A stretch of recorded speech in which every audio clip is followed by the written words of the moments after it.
Hey guys, Jack on Wrist here, back with another video, and in today's video I'm going to be talking about artificial intelligence and watches. Essentially the concept for this video is I'm going to be asking ChatGPT to rank watch brands from 1 to 10, and I'm going to be giving my honest reaction and opinions on the list it generates. One important thing to note is that this list is not generated with a particular criteria in mind. I didn't ask it to generate the most affordable watches or the most affordable brands rather, or the best quality or anything like that. I just said rank the best watch brands from 1 to 10. And so if you guys want to see future videos of me looking at a specific criteria or maybe looking at specific watches in relation to AI generated lists, let me know in the comment section down below. I think it could be a fun idea. Without further ado, let's go ahead and jump right into the list and see what the AI generated for us. So jumping right into the list, the number one watch brand that this list generated was Rolex. And I would say there's no real surprise in seeing that at number one. I would tend to agree that Rolex is the best watch brand out there, but it really depends on what your criteria for the number one watch brand is. Some people might say it's having an affordable lineup.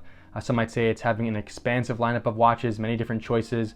But I would have to say Rolex makes sense as a number one watch brand in terms of their designs. I personally think they have some of the better designs out there and a great looking catalog. Obviously they have great value retention, and I would say they're actually kind of a good deal, again, considering the value that they keep. But of course, it's hard to get these watches at retail, and so I know a lot of people are going to argue with that point. I'm curious what you guys will have to say in the comment section down below about this. Like I mentioned, I do believe that this list and this whole idea is a very subjective thing. I personally think Rolex has a really good argument to be number one, but my criteria is probably different than yours. I don't really value affordability as much as I do iconic designs, resale value, and things of that nature, whereas other people might have a different opinion on that. So I do think Rolex as number one does make a lot of sense. I'm going to lump number two and number three together because I think they are very similar watch brands. Number two, it has Patek Philippe, and number three, Audemars Piguet. I personally think that also makes sense if you're trying to go off of what is the best watch brand. It has a very similar idea to Rolex in terms of those brands having good resale value, iconic designs, obviously a lot of legacy and heritage in them. And I think obviously for most people, those watches are unaffordable or rather unattainable. And so, obviously, I think for a lot of people out there, it's sort of annoying to see brands like that on the top of these lists, but I think most people would have to agree that these brands are truly at the top of the watch market in terms of how important they are, in terms of pop culture and just being out there. And so I do think that these brands make sense to be number two and number three, although I'm a little disappointed to see them so high because I think, like I said, most people can't really afford these watches, and I definitely understand why a lot of people aren't really as excited by these brands. I know for me personally, I like looking at pictures of Audemars Piguet and Patek Philippe watches, but I know it's going to be a long shot for me to actually own any of those pieces. So it's kind of exciting to see them, but at the same time, how excited can I really be when I probably won't own them, maybe ever? Just to put a bow on my point earlier though, I will say I do definitely agree with Audemars Piguet being 3 and Patek Philippe being 2. Those are very iconic brands, and they kind of make sense to be up there in the top 3 of watch brands. In the number 4 slot is Omega, and this is where the list gets a little controversial. I personally could make a serious argument for Omega being the number 1 or 2 watch brand on this list. Again, it depends on what you think the best really means, but I think Omega is really the real watch collector's watch brand. It seems to me that is a fan favorite brand amongst most people. The fact that you can walk into an authorized dealer and buy an Omega, and pretty much almost any Omega, that's amazing to me. The watch designs are absolutely amazing. They're iconic, just as iconic, if not more iconic than Rolex. And so if you want to say that Omega is the number 1 watch brand, I wouldn't even really argue with that whatsoever. And I think them being maybe at number 2 would be a fair ranking for this list. But I do think that them being in the top 5 makes a lot of sense. At number 5 on this list is TAG Heuer. This is where I would completely disagree with this particular list. Again, I'm not really sure how this list is generated, but I would say TAG Heuer is not even close to a top 5 or top 10 watch brand at this point. Their designs are okay. I mean, I definitely like a lot of the watches they have out there. The Aqua Racers of the world are definitely nice, but they don't really give a particularly great value for money. They have a lot of watches that are quartz watches going for thousands of dollars. And I really just don't think that they are nearly the brand they used to be when they were just Heuer, obviously many years ago. And so for me to see this watch at number 5 is pretty disappointing. Rather, this watch brand at number 5 is very disappointing. I don't see it at all. I'm guessing most of you probably agree with that opinion, although I'm curious what you guys have to say. A lot of the reissues that they're doing are certainly really cool, and I would definitely like to get my hands on some of those. But again, TAG Heuer in 2023 is really just kind of a C-list brand in my opinion. Cartier comes in at number 6, and I would have to say that makes sense for Cartier. Although again, knowing Tag Heuer is 5, I would probably move this one up a slot. Cartier has some amazing watches, amazing designs. I tend to like almost everything that they make. And they seem to be a decent value for money, and I'm not really so sure about how easily available they are to buy, but my understanding is they are closer to the Omega side of the spectrum in the sense that you can pretty much buy a good amount of their models. So I think Cartier at 6 makes a lot of sense, but again, let me know in the comment section down below what you think. At number 7 is JLC. This is the watchmaker's watchmaker. I find that line a little corny, but I will say JLC does make some awesome stuff. Definitely have the history and the catalog, in my opinion, to be a top 10 watch brand.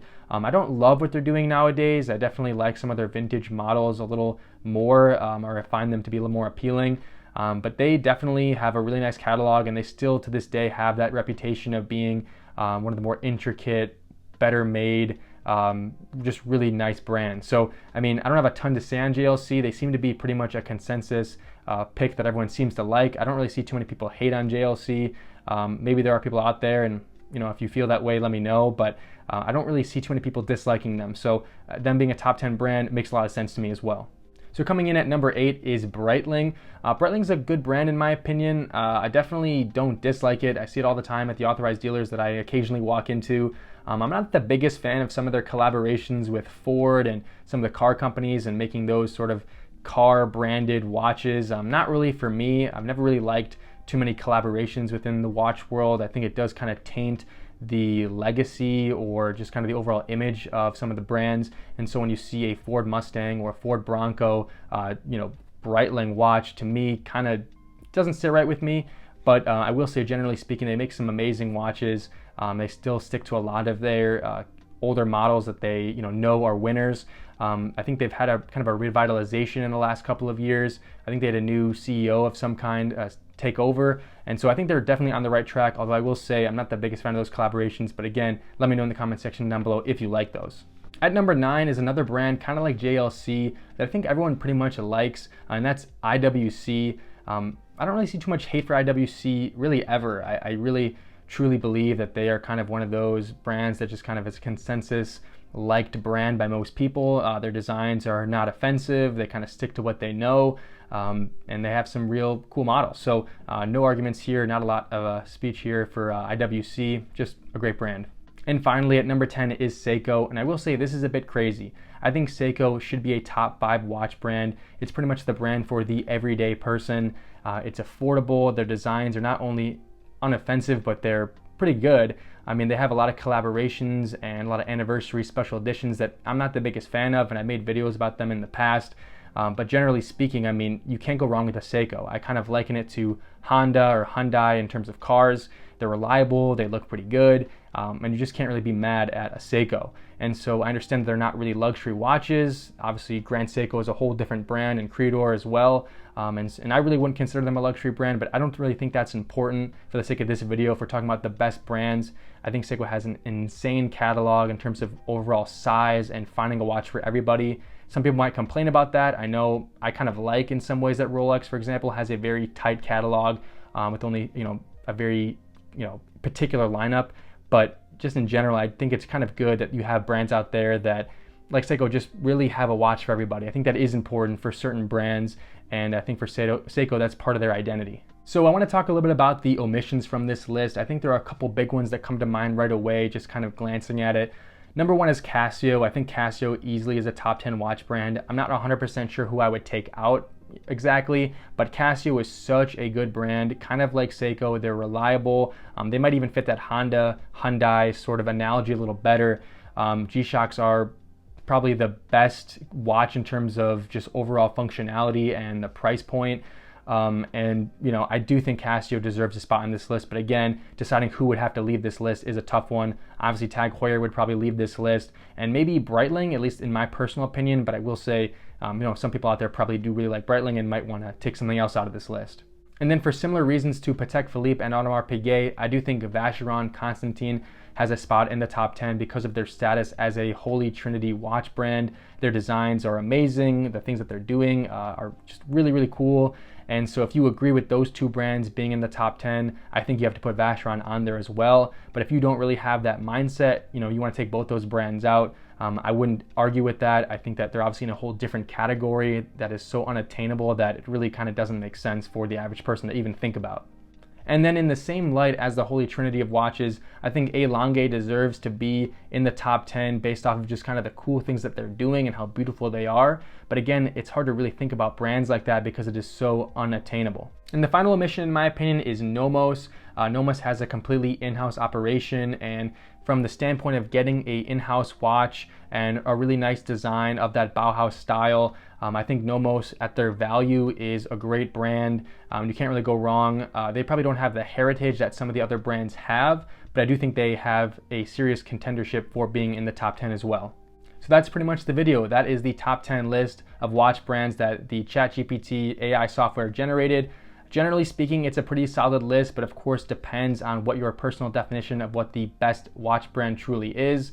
I think Tag Heuer being on there is definitely something I don't 100% agree with, and Casio being left off is a big mess up in my opinion. But generally speaking, a pretty good list. And like I said in the beginning of the video, if you guys want to see more videos about AI and watches and asking it questions and me reacting to them, I would love to make it. So let me know in the comment section down below your thoughts on that. I definitely want to see it rank out some of the most affordable watches or the best deals or the best watches in general. I think that'd be kind of cool. So that's pretty much it. Thank you guys for watching. I appreciate your time. If you enjoyed, please like and subscribe, and I'll catch you guys in the next one.